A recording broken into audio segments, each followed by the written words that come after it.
a video that's about commercial over-the-shelf parts, which is in FTC is COTS is the acronym that you see, and also raw materials. And so I'm going to go through a couple of the rules that relate to this, and then talk a little bit about some of the things that are out there, and then Shanti's going to really go through a hands-on. Here are a bunch of COTS and raw materials that you can use. So there are some kind of general rules, particularly they relate to things like you can never use things that are going to mess up the field. You can never use things that are unsafe, like lead or mercury. You can never use things that pose an unnecessary risk of entanglement with another robot. So that means like a net that kind of goes flying outside your robot is probably not going to work real well. You always have to have corners or sharp edges filed down. You should not be using things with animal-based materials. You should not be using things that are liquid or gels. Now, glues are okay. You should not be using things that are going to get all over the field in any way. So coffee beans is on here because people have used coffee beans as a way to get really good friction in the past. There are rules this year that you can do things that are related to electrically isolating parts of your robot from the field, which has been an issue in the past. You can never use, we've never been allowed to use compressed air pneumatics, so that's been a long-standing rule. You can always use the Lego stuff, with the exception of the big Legos, which are called Duplos. The EV3 is the new version of the NXT. You can't use that, and you can't use Lego pneumatics. But all other Legos you can use. Okay, so here are the big rules. You can use all raw materials as long as they're readily available to a majority of teams from standard distributors. So they talk about MasterCard, Home Depot, or Grainger, or Andy Mark. These are things that if you've been around for 3 years, you know those names. We use them all the time. So you can basically use anything from those stores as long as it doesn't fit other rules, and as long as it doesn't break other rules, and as long as other teams can get a hold of it. Okay? So here's some examples of things that you can use. You can use sheets, and Shanti will show you sheets of various different types. You can use extruded shape, Shanti will show you that. You can use metal, plastic, rubber, Shanti will show you those things as well. You can use some post-process things. So this means that not only is it a raw material, but somebody's done something to it, okay? So good examples of post-process machines are those diamond plates that somebody has stamped a diamond pattern into that often you'll see for good traction. 3D printed parts you can use, that's post-process, right? We're not going to worry about injection molding. And then here's the big thing. You can use all commercial over-the-shelf parts as long as they only have a single degree of freedom. So what does that mean? What does a single degree of freedom mean? Well, it means basically that it can move in one axis, or along one axis only. So good examples of single degree of freedom things that Shanti will show you would be like a ball bearing. So you can turn a ball bearing and it goes in that direction. But typically a ball bearing is not going to go in any other direction. It's just free along that axis, right? You could use a linear slide, something that goes up and down like this. That would be fine.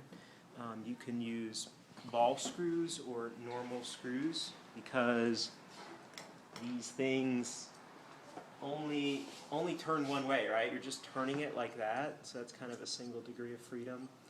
And there are a couple other things that she's going to show you here.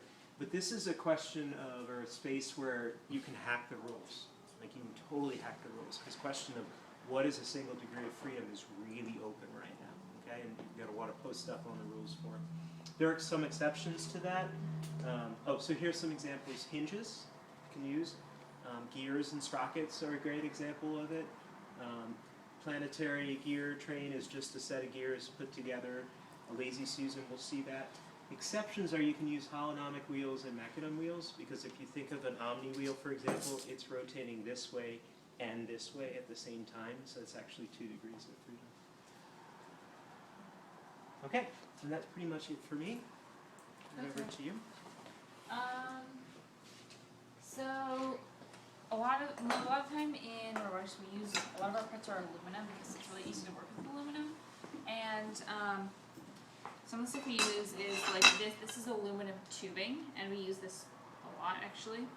And okay, this is just an aluminum angle.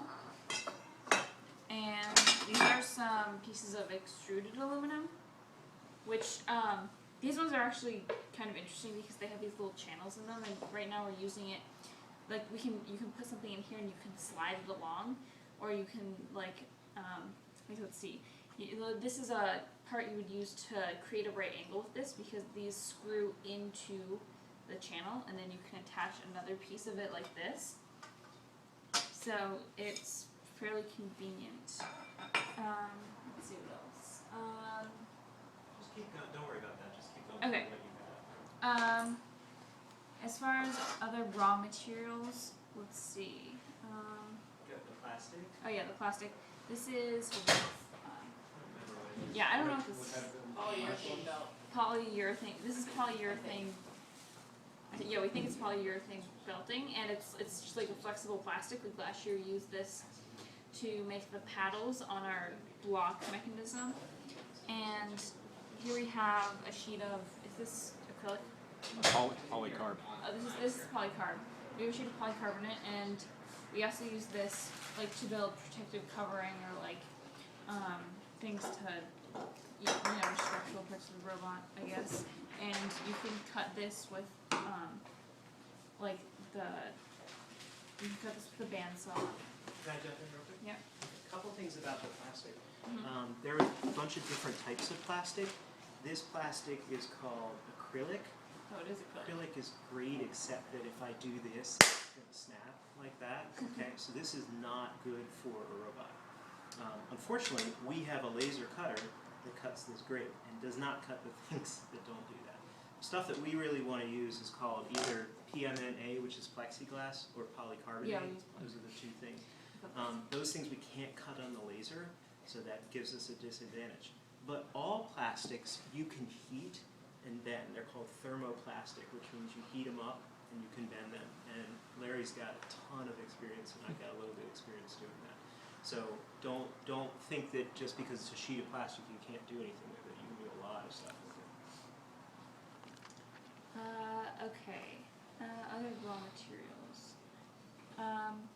This is non-slip padding, which can be used for various purposes. Pretty much, it's up to your creativity, I guess. Like it's what is it? I think it's foam. It's just like it's flexible. It's like a fabric almost, and you can buy that at like Home Depot and such. I guess now. Surgical tubing. Yeah, surgical tubing. Surgical tubing is really useful. We use it a lot actually. It's kind of like a rubber band almost because it's really stretchy but it's a lot stronger. So we've used it in the past for things like on a 4-bar linkage we use it to make the arm neutrally buoyant. And we also have used it for things like, I don't know, just for a lot of stuff, I guess. It can be cut with scissors, but it's really strong and flexible. And you have, sorry, I'm jumping here. You have about 4 different variables with this stuff, and you can get it in. So you've got the outer diameter, you have the inner diameter, you have the wall thickness. I mean, there's a ton of different types of surgical tubing, and they all have different spring constants, meaning they stretch different amounts. Okay? You can get all of those different types.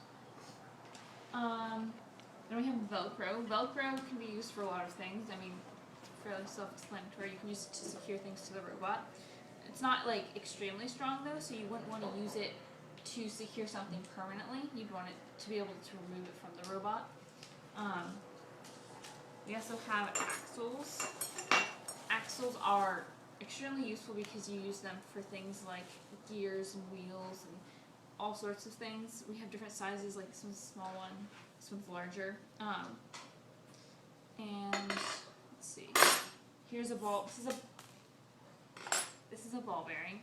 Ball bearings are they're essentially frictionless, so you can use them to, like, for example, this is like it's kind of like a spool almost. So if I put this on an axle, I could put a string through here and I could pull it, and this would turn with essentially no friction whatsoever.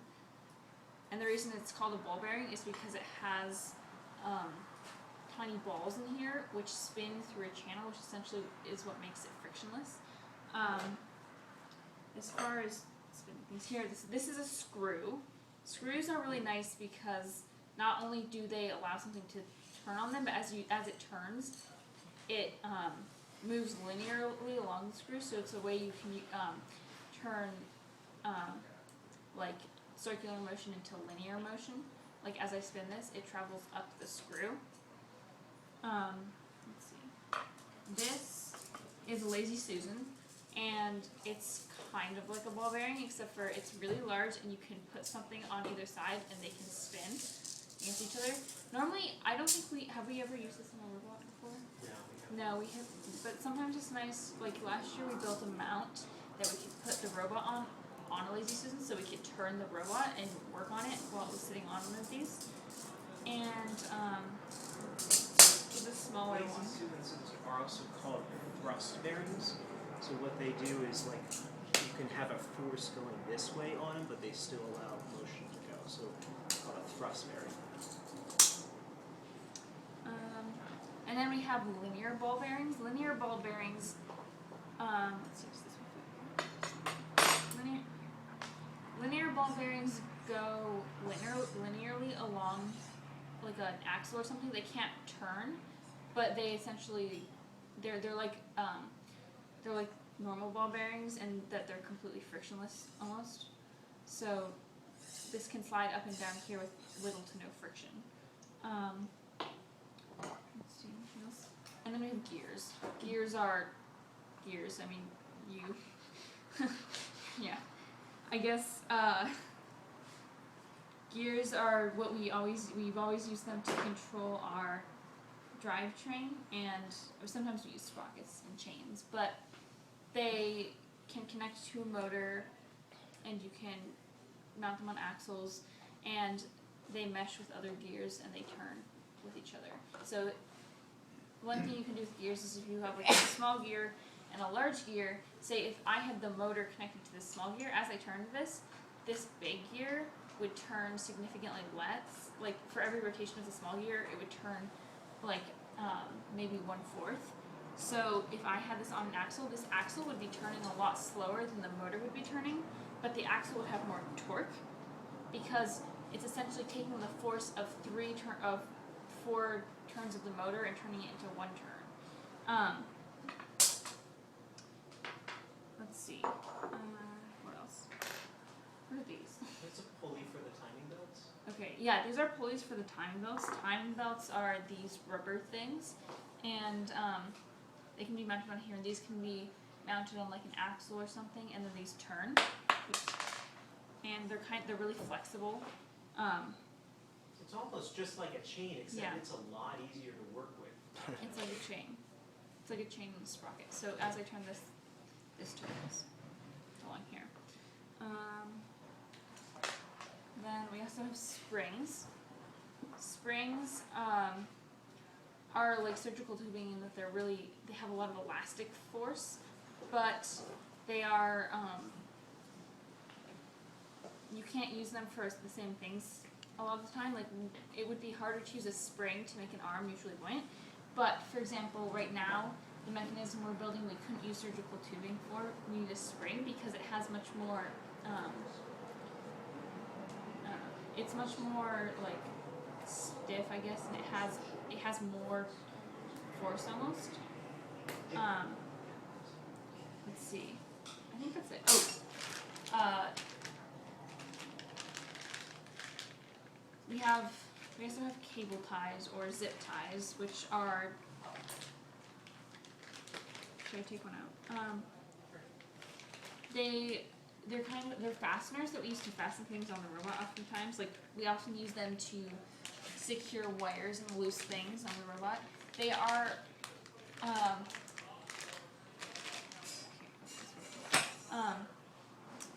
they're plastic, and the way they work is you slide one end through the other end, and you tighten it down, and it can't loosen back up. So it's also useful when we're working with wires and such because you can cut them with scissors if you need to rewire something or use that again. But we also have used it in mechanisms, especially in prototyping. It's very useful because they're not permanent, but they're also really easy and accessible to use. I think that's it. Okay. The other thing that I'm going to add is that, and this is a word of excitement, but also caution. This stuff is awesome. Like it opens up whole new worlds for you. but it's going to take time.